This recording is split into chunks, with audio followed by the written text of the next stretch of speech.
Hello, everyone. Good afternoon. Great to see you here. I'm Michael Dubinsky. I lead the product management team for Microsoft Advanced Threat Analytics. And today we'll talk about ATA, obviously. But before that, we'll actually talk about how cyber attacks take place today, how APTs actually look. What is ATA and how it works? By the way, how many of you, by a show of hands, know ATA, have ATA, know how ATA works in general? Okay, so it's a pretty good topic to discuss.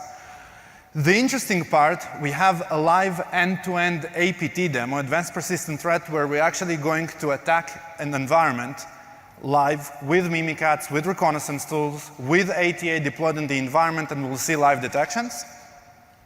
We have also some interesting discussions about how can you mitigate some of those threats with features available in Windows 10, Windows 2016. That would be kind of interactive. I have some swag, some ATA t-shirts, so if you want to answer those questions, you'll need to come closer because we won't be able to throw them that far away. And we'll recap. So first thing first, enterprise mobility and security, Microsoft vision, and that's where ATA is. Basically, Microsoft's approach to security is by looking at compromised credentials, compromised identities, and in general, taking the identity-driven security approach. Because in today's world, when I'm thinking about it, today at Microsoft, I can actually access the HR portal through, which is located on the cloud from my home, right? So I don't have any firewalls, I don't have any proxies, I don't have anything. How do I authenticate? What's my boundary? That's my identity, right? I use the username, I use the password, I actually get multi-factor authentication through my phone, and then I can gain access to that. So that's the identity-driven security approach. ATA is part of it, and its goal is to detect advanced attacks which are targeting our identities, and that's most of the advanced attacks. And obviously, in enterprise mobility and security, we have other assets like device management, application security, and data security. With that said, let's start with the attack kill chain. So the attack kill chain starts from the external reconnaissance phase. Basically, the attackers are looking at the different assets the organization have which are publicly facing. The VPN servers, proxy servers, whatever they can use for their benefit. Once they understand that, they infiltrate the environment. Now, they infiltrate the environment either by compromising one of the endpoints, maybe phishing attack, maybe a malware they managed to drop somewhere, or they manage to gain access to the network through the VPN or proxy or whatever other devices available on the internet. Now, once the attacker is inside the network, then the attacker begins the internal reconnaissance phase. Now, the internal reconnaissance, think about it. You just landed in a completely new environment. You have absolutely no idea how the environment looks like. What are the names of the servers? What IP addresses are being used? What are the operating system? Are the clients running Windows devices, Mac devices? What servers does the environment have? Is there an Active Directory? Is there an Exchange server? Is there a SharePoint server? What kind of VPN solution? So all those questions are questions attackers are trying to understand and eventually map the environment in order to figure out their attack vector. Now, their main goal at this stage is to gain access to domain admin creds, to privileged accounts. So the attackers are actually doing that through the slow privilege lateral movement cycle. They're moving from one device to the other in order to eventually gain access to some privileged credentials. Now, the goal of the attackers they want to access those privileged credentials is because eventually they want to get to this place of domain persistence or domain dominance. Why? Well, two reasons. One, if my entire campaign is based on a single set of credentials, what happens when those credentials are changed? What happens when this user account is disabled? That's it. My campaign is over. Now, the attacker spent a lot of time, a lot of money getting to that specific point. So they want to make sure their campaign is successful, even if that single set of credentials has been changed or disabled or not in use anymore. That's for the first part. Now, once the attackers got to this domain persistence phase, and they got this by either installing something on the domain controller, maybe a piece of malware, maybe they managed to copy the entire Active Directory database, maybe they have what we call a golden ticket attack, so they have a very, very secret hash that the domain controllers use to encrypt the Kerberos tickets. All those are examples of domain dominance attacks. From that point, we're done with the general IT purpose attacker, and we're moving to the subject matter expert. And that's something we actually see in real attacks at our customers and at Microsoft based on the Threat Intelligence Center that is constantly monitoring the attacks that are happening on the different environments. So the second part, the high privilege lateral movement cycle, is basically where we have this subject matter expert. Could be if we're attacking a financial organization, so it could be someone that worked for financial organizations that knows how the network is built and how the mainframe is working. If we're attacking a pharmaceutical company, it could be someone that knows the actual chemistry of the formulas and can understand and differentiate between a formula for the next drug for cancer and between a formula for the next drug against headache, right? Those are not on the same level of interest for the attackers. So that's the high privilege lateral movement cycle, where the attackers are actually accessing a bunch of different resources, trying to understand where is the data that they want to use. Where are the credit cards? Where is the pharmaceuticals? Where are the documents with the sensitive information? Where is the source code, the intellectual property of that company? It takes some time. Once they've done that, the next part is to exfiltrate that information. So again, if we're talking about financial organizations, each credit card, each stolen credit card costs between $5 to $15 on the dark web. So if I'm an attacker and attacking a financial organization, my goal would be to get as much credit cards as possible and sell those on the dark web. That's my goal as the attacker. I want to get some money for what I'm doing. So the exfiltration phase is basically taking the data that the attacker managed to find and managed to access and exfiltrating that data to a location where the attacker can access that data freely. It could be a Dropbox account, it could be just a storage account somewhere on one of the cloud providers, it could be an FTP server owned by the attacker. All of those are valid examples of exfiltration. Once that is done, then the attacker's mission is complete. Now, our goal with ATA is actually to detect those security attacks and insider threats before they cause damage, early in the kill chain, as early as possible. Now, the way we're doing that is by combining two types of detections. The behavior analytics, which is basically building statistical models and learning how the users, how the entities, the devices, the resources behave in the organization, inside the organizational network. So if we're talking about users' behavior, it's learning which devices the users are working from, which resources do they normally access, what are the normal working hours, that kind of information.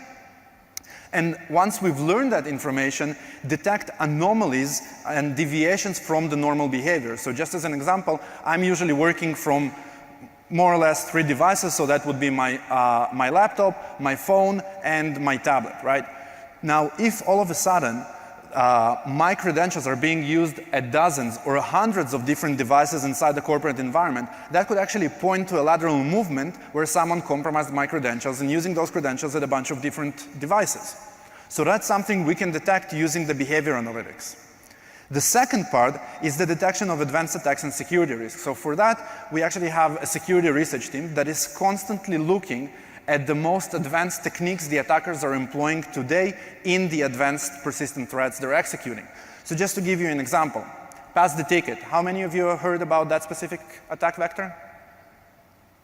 Okay, so pass the ticket is a way for attackers to perform lateral movement. They steal a Kerberos ticket of my account from my laptop, and they use that Kerberos ticket on a bunch of other devices because that's their way of stealing my credentials. So that's a more sophisticated way or a more advanced way than pass the hash. Pass the hash based on NTLM hashes, pass the ticket based on Kerberos ticket. Very similar, different protocols. So with ATA, we can deterministically detect a pass the ticket. Why? Because we're building this relationship between Kerberos tickets, users, devices. And now we can know that a domain controller issued that specific Kerberos ticket to Michael Dubinsky on Michael's laptop. Now, if ATA sees that specific Kerberos ticket being used at a different device out of context, that's it, that's pass the ticket. We don't need a statistical model for detecting that. And that's one of the very strong differentiations we have with ATA from any other product out there. So basically, those two detection engines combined is what ATA brings to the table, and that's the advanced threat detection we're able to provide to our customers. Mapping that back to the kill chain, that's where ATA focuses on those big 2 parts in the middle. The first lateral movement cycle, the low privileged, where the attacker's goal is to gain access to the privileged account, domain admin account, and the second lateral movement cycle, which is basically the high privileged lateral movement cycle, where the attackers are looking for the assets they want to access. In terms of specific detection, so we have a lot of detection around every single phase of the attack kill chain. So if we're talking about the reconnaissance phase, we're detecting reconnaissance using multiple protocols, using DNS, using net session enumeration, and we'll see some of those in the demo today.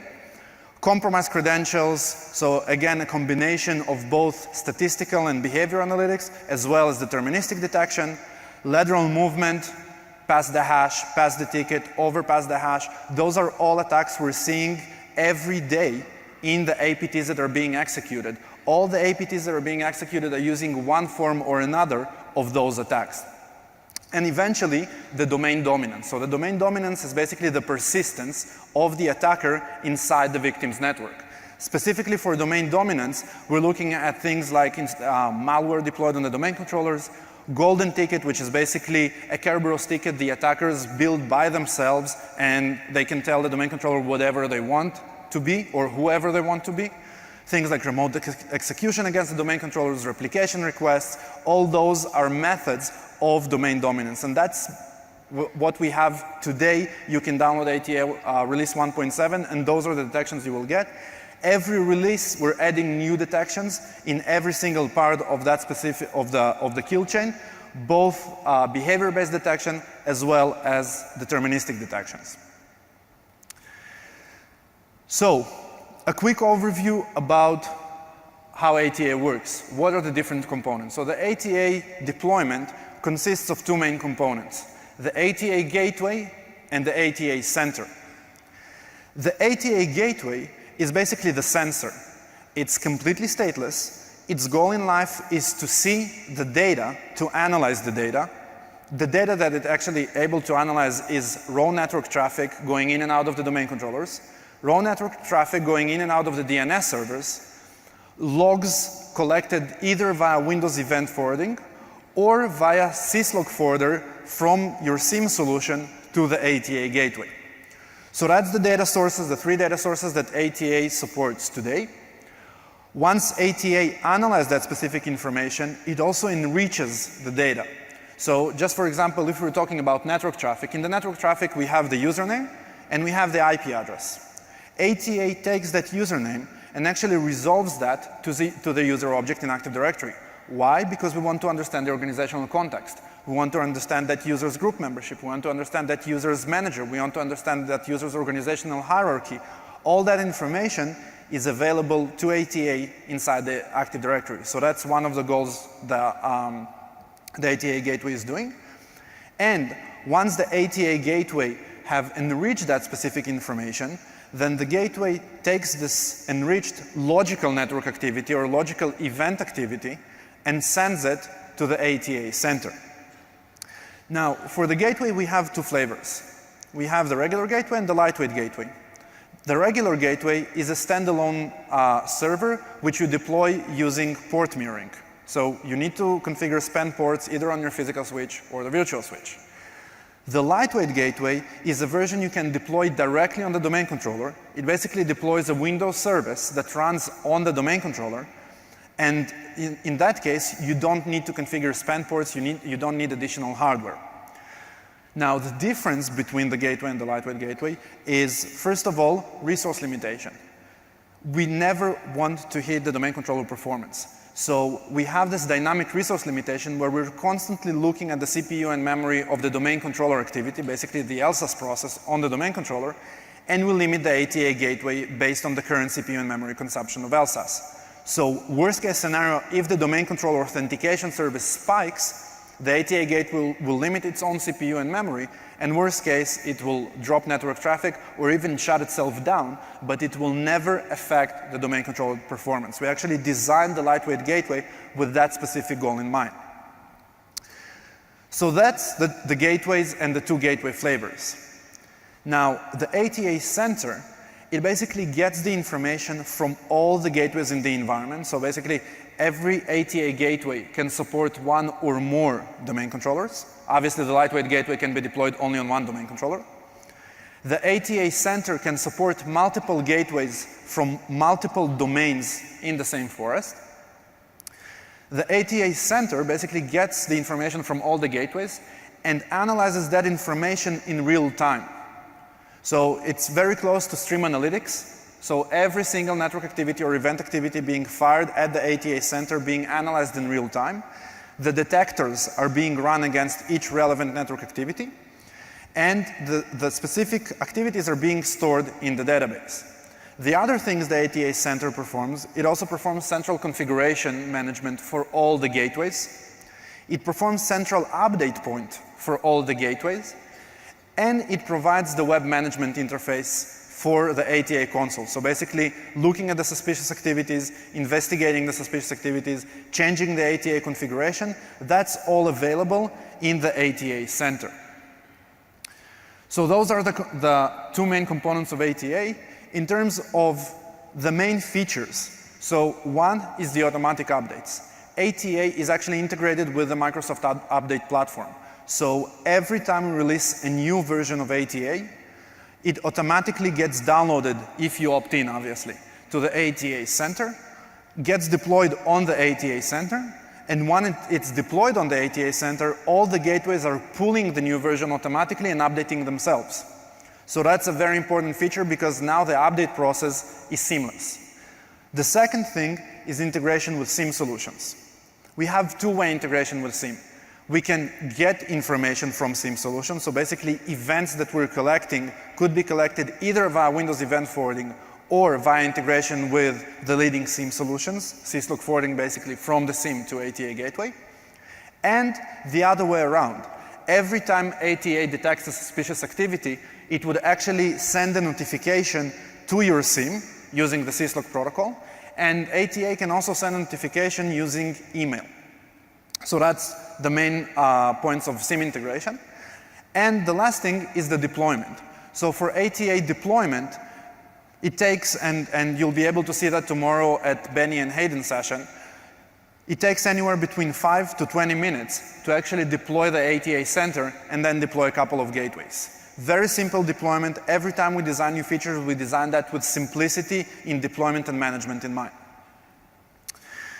So that's about ATA. Now our story begins, and we'll start the demos in a couple of minutes. Let's introduce our attacker.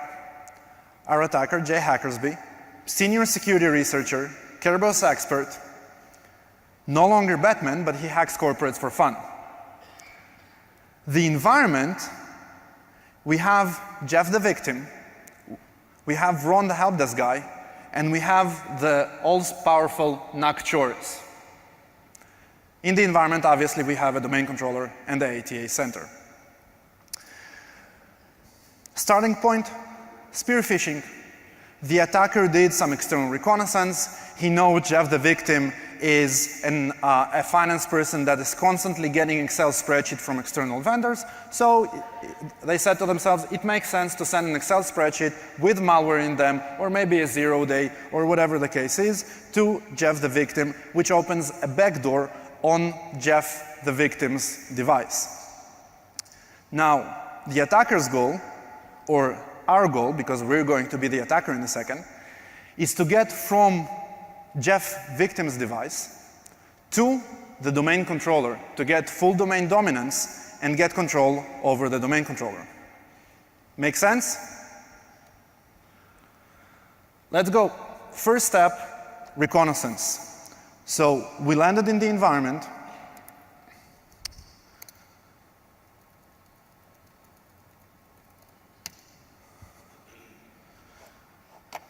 Landed in the environment, absolutely no idea how the environment looks like. So what we need to do is, let me just, okay. What we need to do is basically understand how the environment looks like. For that, we have several scripts. I will show you those.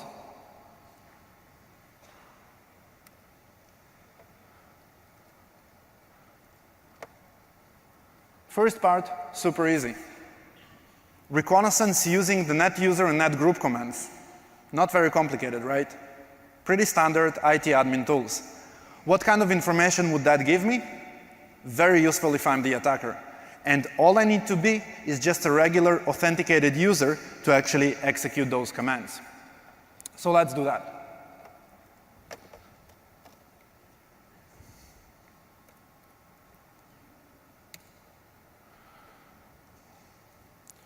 So I can see in the domain admins group, we have administrator, we have Michael, and we have Nocturis. That's pretty useful information. I have all the information about the other groups. I have all the groups in the domain. I have all the users in the domain. And actually, we can already see in the background that ATA has detected the reconnaissance using directory services enumeration. And specifically for that scenario, we're actually asking you for input to provide us information because in certain cases, security scanning tools are performing that specific operation. So we're providing you with the ability to provide input to ATA's detection logic. So for future detections, we want to tag that if it is a benign reconnaissance by a security scanner. So that was detection number 1. Very useful. Remember, we now know that Nocturis is a domain admin. Second reconnaissance. NetSys, publicly available tool. All I need to be is an authenticated user to run that specific tool. What it will do, it will enumerate all the open SMB sessions against a specific SMB server. In that case, I'm going to run that against the domain controller. Now, why is that useful? Well, because every single user has an SMB session against the domain controller when it processes group policy. So by running that specific tool against the domain controller, what I will get is all open SMB sessions that currently exist in the environment. So now we know that Jeff victim is logged in on that specific IP address, .3, and now we also know Nocturis is logged in on that specific device, .11.6. So as the attacker, I now have my attack vector, right? So that's the first part. Let's switch back to the presentation to understand what exactly happened. First of all, that's what we know so far. We've compromised Jeff the victim's device. We have Jeff the victim's credentials. And we know Nocturis is logged in on the admin PC. Specifically, we know the IP address. My resolution from IP address to device name would be very easy using DNS reverse lookup. So I didn't even go through that stage. So that's what we know. What did we do? Collected user and group information using the SAM remote protocol and figured out our attack vector using the net session enumeration. Pretty useful stuff. Question for an ATA t-shirt.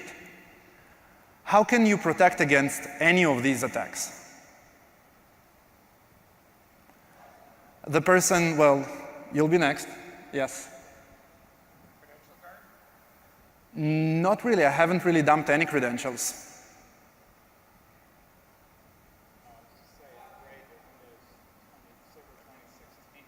Upgrade to Windows Server 2016 and? And? Close enough. So Windows 10 anniversary update actually introduced an option to disable the SAM remote protocol. And Windows 2016 Server actually enabled the configuration of ACLs for performing the SAM remote protocol queries. So any of these two will block the attacker from executing the first attack, the SAM reconnaissance.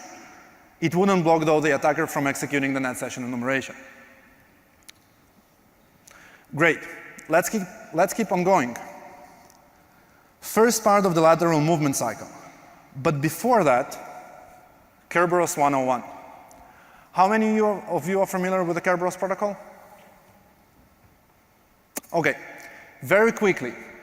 The user puts in their username and password. The password gets translated using one-way hashing into a key. That key is being used to authenticate against the domain controller. That's basically the authentication service request. If the key matches the key that the domain controller has in its own database, then the domain controller replies in authentication service reply, providing that little red thingy called TGT.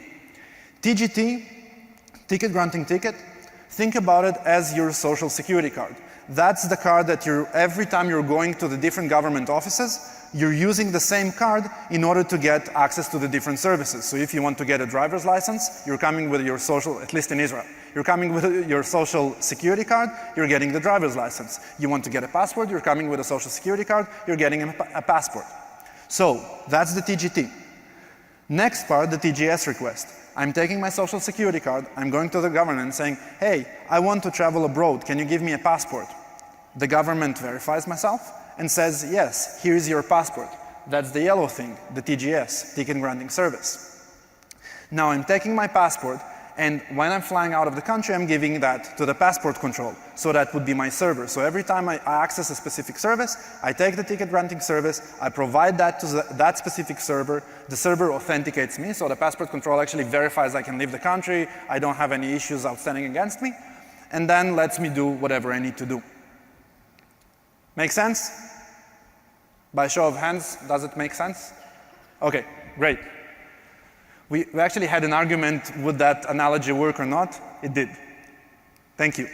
So, let's go back to the demo environment.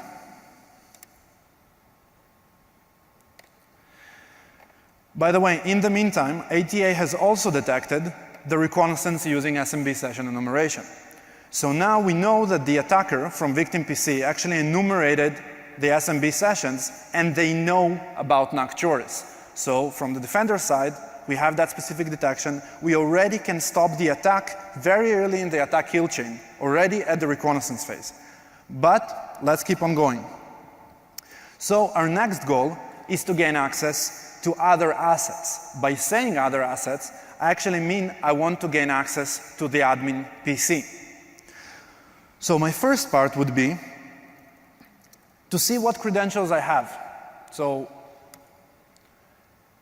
for that specific example, I'm going to use Mimikatz and dump all the available credentials on the device of Jeff the victim. Specifically for this demo, I'm going to output that into a text file called letmove number 1. So let's do that.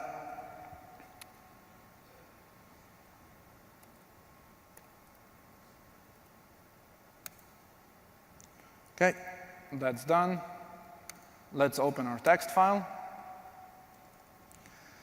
And let's search for usernames in the text file. Username number 1, Jeff the victim. I don't care about it. I already have all the credentials I need. Username number 2, still Jeff the victim. Let's go. Let me zoom out for a second so we can see. Next set of credentials, the actual computer account of the victim PC. So in this specific example, not super interesting.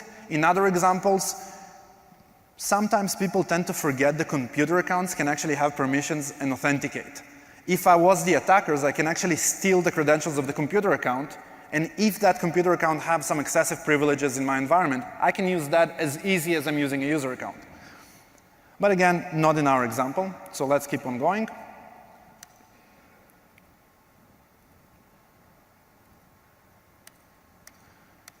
And what we discover while looking at the file is that we have the credentials of this guy, Ron HD. Sounds interesting.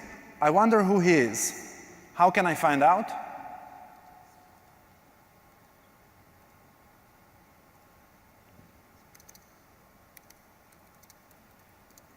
We already did that. Net user for Ron HD against the domain. So looking at that, I see all the information about Ron HD. I see he's a member of the help desk group or whatever.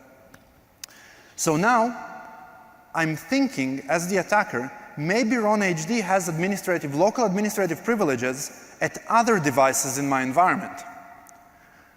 Let's figure out. For that, I'm going to use a tool called Metasploit, which provides that very interesting PowerShell commandlet. Get local groups, which I can execute against the different devices in my environment. So now I own Jeff the victim's device. I'm thinking I have the help desk guy's account. Let's see if that help desk guy is a local admin on the admin PC.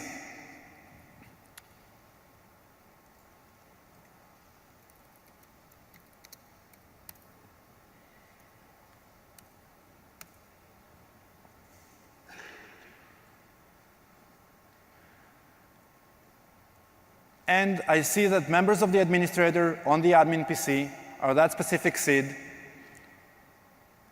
and eventually that specific SID, which translates to Ron HD. So now I know that I have the credentials of Ron HD. I have either the Kerberos tickets or the NTLM hashes I can use in order to access the administrative device. Let's do that. Let's steal Ron's credentials. In this example, I want to use Ron's NTLM hash. Here it is. And perform an attack called overpass the hash, which basically means I want to take the NTLM hash and create a Kerberos ticket out of it. So basically, I can do the authentication service request, the AS request we saw in the Kerberos example, using that specific NTLM hash. So I have the hash.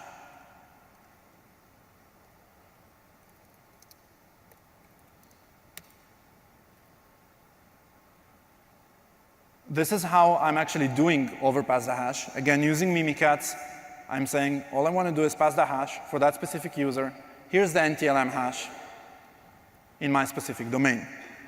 So executing that will open another command prompt with which I can now dir into the admin PC $share. Hopefully, and I did. Looking at the Kerberos tickets, I actually have a Kerberos ticket for Ron HD, both a TGT and a TGS for the admin PC. Again, let's stop for a second and discuss what just happened. First of all, in infographics. Now I owned Ron the help desk guy, and now I also own all access to the admin PC workstation. I'm this close to Nak Choris's account. That's my goal. That's where I'm going after, right? Remember, the net session reconnaissance, I figured out I have Nak Choris logged in on the .6 IP address. I'm already there. I already have local admin access to the admin PC. How did I do that? Using overpass the hash. So I stole the NTLM hash of Ron the help desk guy.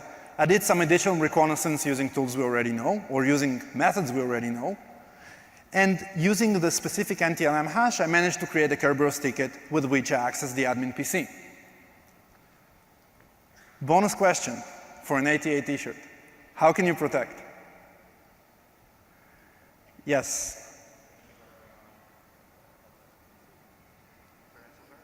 Credential guard. Credential guard would help, yes. Any other options? First of all,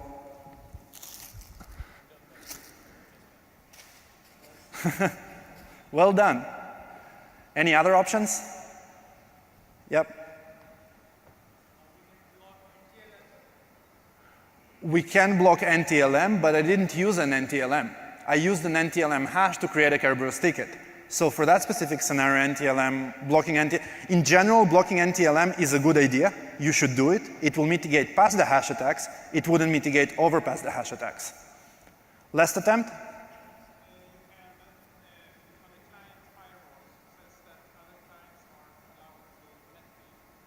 On the client firewalls, I can block connections from other clients in the environment. That's also correct. So all those are correct answer.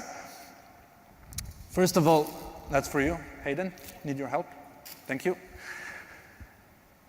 The idea I had in mind is actually disable low-level encryption types. So by design, when using an overpass the hash attack, the encryption type for the Kerberos ticket would be RC4, which is a pretty low-level encryption type. If all we have in the environments are Windows 7 and later clients, and Windows 7 or Windows 2008 R2 and later servers, I don't need to use the low-level encryption types, and I actually have a group policy setting. I can disable the low-level encryption and enforce the entire environment to use only AES encryption types. So that's something I can do tomorrow.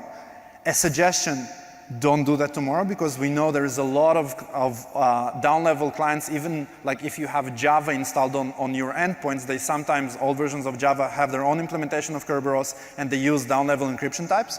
So test it, but in general, that will mitigate overpass the hash attack, in essence. So that's our overpass the hash attack. Next part. Now I actually want to get Nacchoris's credentials.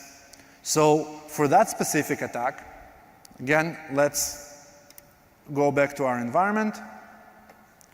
So in the meantime, with ATA, we've detected encryption downgrade activity.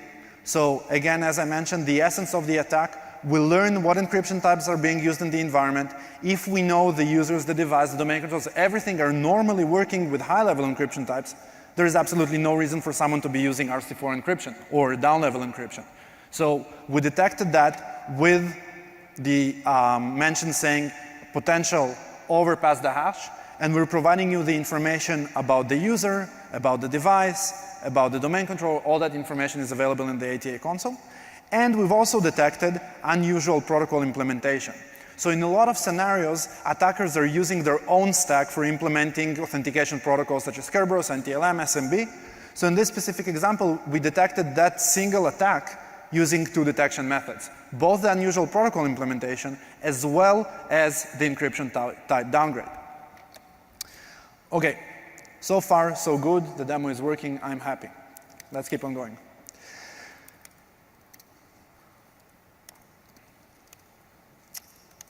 So now our next part, we're going to do the second part of the lateral movement, where I want to steal the ticket of Nacchoris. Again, in this example, I'm going to do a pass the ticket attack. So I'm going to use PSExec to actually execute against the admin PC, dump all the Kerberos tickets on the admin PC, and copy those locally back to my device. That's the actual command line that I'll be using. Again, using Mimikatz to dump all the Kerberos tickets and closed in a PSExec command, and eventually copying that information. Now, obviously, I'm going to do that from the command prompt where I have run HD's Kerberos tickets. So again, we're building our attack. We did overpass the hash. Now we're doing pass the ticket from the same command console. Let's execute that. Starting PSExec service.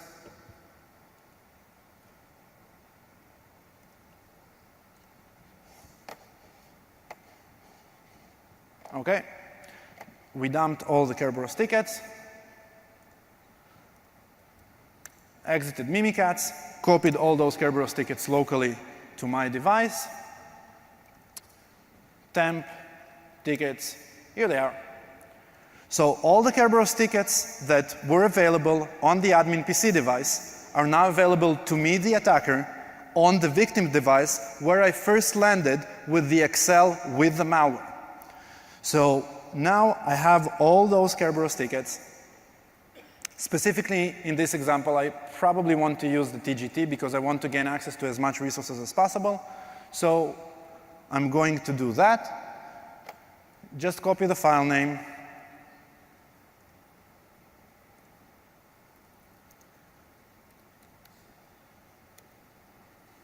Paste that.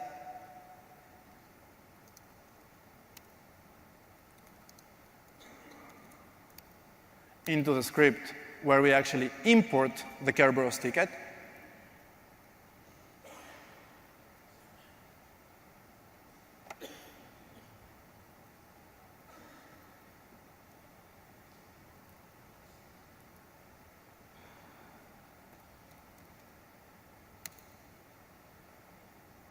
And imported the Kerberos ticket. Now I can see I have Nacchoris's Kerberos ticket in my logon session. So again, as the attacker, now I have the domain admin privilege. How can I prove that? Easy. Let's steer into the domain controller. Done. I'm a domain admin. That's it. So for the first part of the advanced attack, again, let's go to the slide deck, figure out what just happened. Infographics-wise,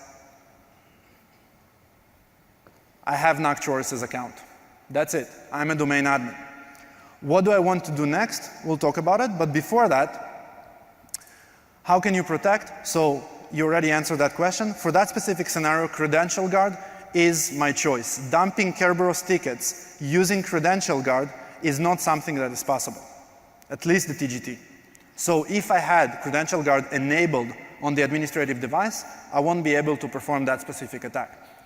I'll leave some time for Q&A in the end. How can you protect? Enable Credential Guard.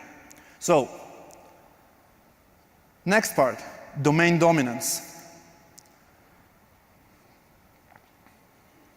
Again, looking here at the ATA console, ATA successfully detected passed the ticket attack, and we actually provide you with the information that Nocturis's ticket was stolen from admin PC and used on the victim PC to access those two resources. So again, we're already at later stages of the attack kill chain. Our severity is pretty high. It's pretty dangerous right now.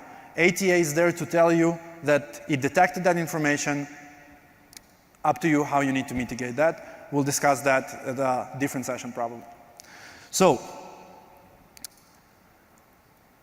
my next goal is to create something called the golden ticket. A golden ticket is basically a TGT the attacker has created offline and is available for use in the environment. Now, that specific scenario is available by using the Kerb TGT account hash, and that means the attacker can create a Kerberos ticket, inject any kind of user membership, group membership, whatever they want. They can impersonate anyone, encrypt that with the key the domain controller trusts, and use that in the environment. That's the domain dominance. That's what I want to do. So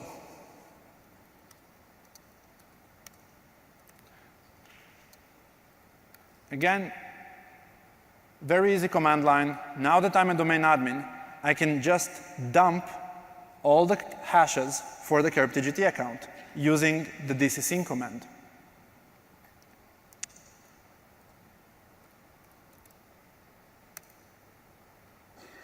Done. Here are all the hashes.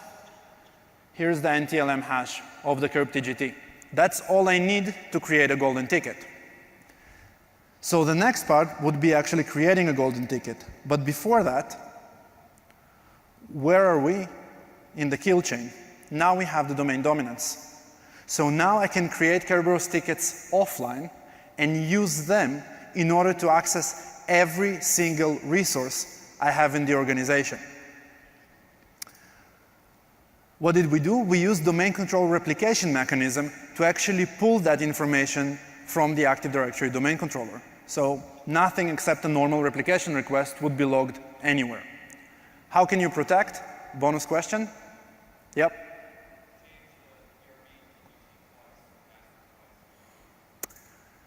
Yes, still haven't gotten there, but first of all, you do deserve, a shirt. But specifically for stealing that kind of information, the only thing I can do right now is detect. Using that information, yes, I might be able to do what you just mentioned, reset the KRB TGT account twice. But we'll discuss that in a second. So today, protecting, not yet. You can give someone the t-shirt if they want. Who wants an ATA t-shirt? Okay, done. Thank you. So the next part is we actually want to use that specific Kerberos ticket. So again, let's move to our demo environment. First of all, ATA detected the malicious replication of directory services. So now we at least know we have something compromised. But now in order to use the Kerberos ticket, I'm going to create the golden ticket. Very simple command line. Use the Kerb TGT hash to create a golden ticket. Mimikatz by default will inject domain admin and enterprise admin security IDs into that specific ticket. So super easy, very short command line. Let's run that.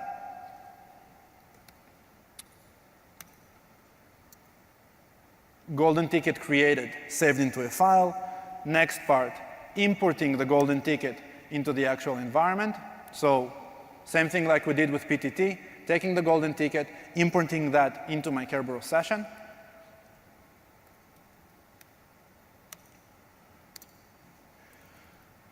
So now I have this ticket as Natalie Nottingham, which is just a username I invented, or could be an existing username in the environment, could be a non-existing username in the environment. It doesn't matter, because the Kerberos ticket is an actual valid Kerberos ticket. Now, that specific Kerberos ticket is also a privileged Kerberos ticket. Not C4. Here we go. So Natalie Nottingham, she's not a domain admin, but I managed to access the $C share on the domain controller. So that means that specific Kerberos ticket belongs to a privileged account. Now, the next part, actually for performing resource access, I don't have dozens of resources in my environment.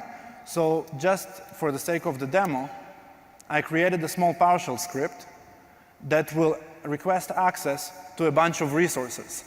A couple of web servers, a couple of event logs at a couple of endpoints, some application servers, DCOM. So instead of doing the actual application request, opening the browser, accessing that website, I'm just doing the same thing, but using a script by asking the domain controller to give me access to those specific resources. So let's execute that. And look at my Kerberos tickets. So I have a bunch of Kerberos tickets for all those resources as Natalie Nottingham. Switching back to the environment, what did we do? The high privilege lateral movement cycle. We used the Kerberos ticket, and we used that specific Kerberos ticket to access a lot of resources as a highly privileged account. So imagine those were database servers. Imagine those were HR web servers. That specific user account, the attacker could inject any security ID into the Kerberos ticket in order to access those web servers, in order to access those databases, and steal and gain access to any information they wanted. How can you protect? So the gentleman over there, well, let's try it again. Yep.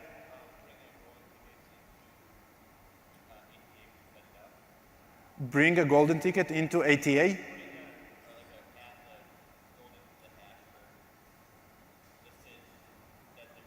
Right. So you're mentioning a honey token. So one option, we could actually create a kind of a honey token account for the attackers to use and to use that specific hash. But in general, I can actually reset the password for the KERP-TGT account. And the gentleman over there mentioned correctly, you need to do it twice. Why? Because domain controllers respect the previous hashes. So if I do it once, still the old hash would be respected. I could use the same Kerberos ticket. If I do it twice, all the old Kerberos tickets would be invalidated. Now, if you're doing that proactively, just don't do this both times at the same minute, because it would invalidate all Kerberos tickets in the environment. So you could do that in a difference of a couple of days, and that way you'll be able to recycle the KERP-TGT account password every couple of days, weeks, months, depending up to your operational processes. So that's one of the methods to mitigate a golden ticket. Make sense?